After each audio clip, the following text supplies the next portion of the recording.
Hi everyone, Matt Morton here. Happy to show off a new title that we just announced. It's called Datura. Now we begin this game in the back of an ambulance. No real explanation as to who we are or why we're here. But as you can see with the Move controller, this allows us a true one-to-one experience. And as we kind of explore our surroundings, we're able to interact with the different environments here. But something goes wrong, and we find ourselves flatlining.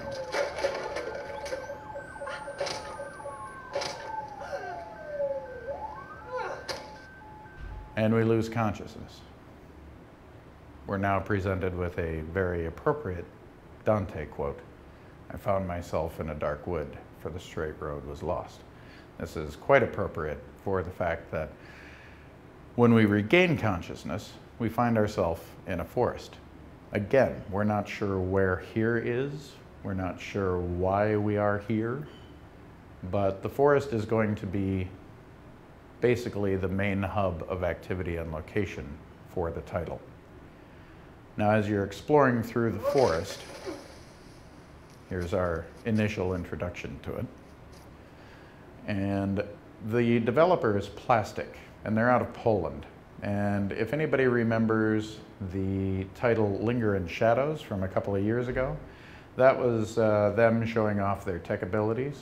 And here we are showing off even more tech abilities that these guys are capable of. And they're just an absolutely fantastic team to be working with, because they're insanely talented and depressingly young. But these guys gave us a quick little tutorial on how to use the Move controller, and now we'll see that green icon, the hold that button to focus.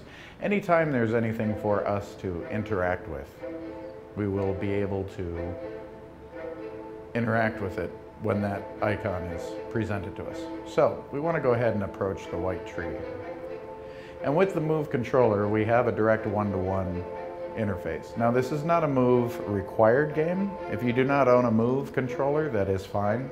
This title will work with a DualShock controller. I just call it kind of a Move recommended title because it's more of an immersive experience with this.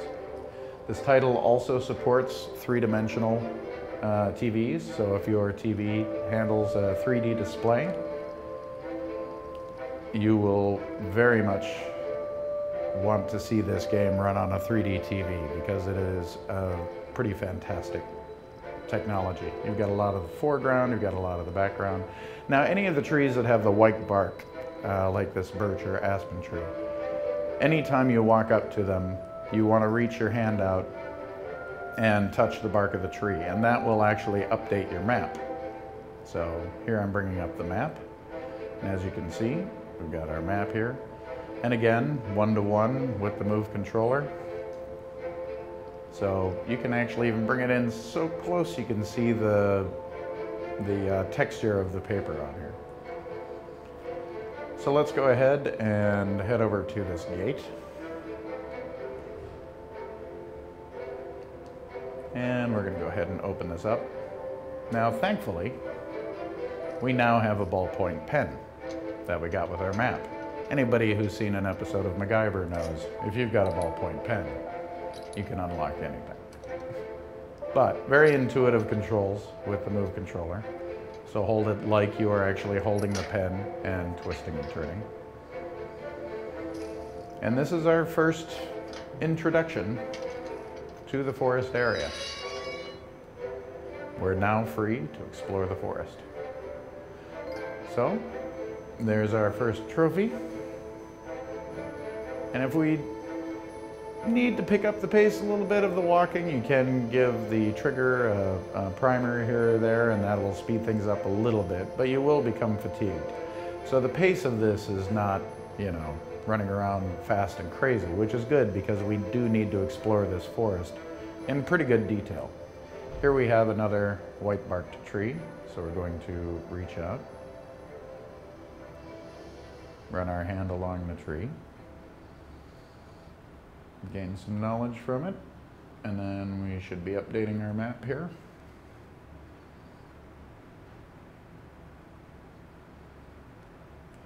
And that gave us a nice little update for this map area. So now we have even more information. Now what we're going to find in this forest, we're going to be coming across different scenarios. Again, not sure why we're going to be going to some of these scenarios. No real full explanation as to what these scenarios mean, but in each of these scenarios, we are going to be presented with a choice that you, the player, have to make. And while we don't state one choice is, better than the other, or one is right, one is wrong, you will be able to see quite quickly that every choice does have reactions and consequences. Now, if we also notice the insects that are coming out of the tree here, it's an even mix of both butterfly and black housefly. So let's go up here, reach in here, we'll grab the pickaxe, and this is actually going to take us to our very first scenario, to where we're going to have to make a choice. Transported from the forest, and again, in a very foreign, interesting environment, we find ourselves on a frozen lake bed. Let's go ahead and brush away some of this ice. Aha, and we see a trophy through the frozen ice floor. But we always have to have two options for a choice to be made, so let's see what's under here. Aha, there's somebody trapped under the ice. So the big question is, which do we do? Do we go for the trophy? Which, if you go for, you do get actually a PlayStation Network trophy for the achievement fiends out there. But I always tend to go and save the person, just because that's the kind of person I am. So, with this pickaxe, I'm going to be working to get through the ice here.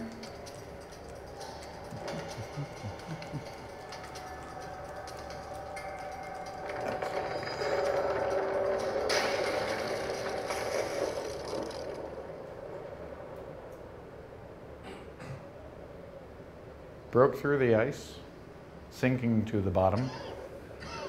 Start to lose consciousness, but all is not lost, because we will find ourselves back in the forest. Now, having just made that particular choice, if we take a look around the environment, again, we're not stating or telling you outright, as you are presented with this choice to make, which one is right and which one is wrong. But if you notice, there's a lot more light coming through the forest now. The colors are not as muted, and even the music has actually picked up a little bit as well.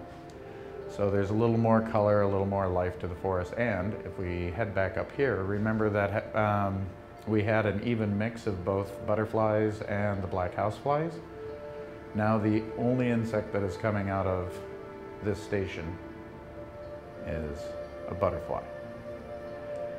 So what's really neat is, as you come across these different scenarios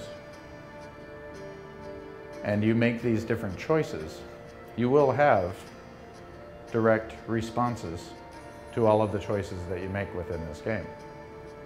And at the very end of the game, which I'm not going to spoil what the end of the game is, you will see very distinctive representations of each choice that you had made throughout this game as you played. Now, I'm not going to give everything away on this, so I'm probably going to wrap this up very quickly and just let you know that we are very excited that you decided to check out Datura with us. Look for it very soon, only available on the PlayStation Network as a digital download. So from Plastic, Santa Monica Studios, want to wave a goodbye and thank you for checking out Datura with us.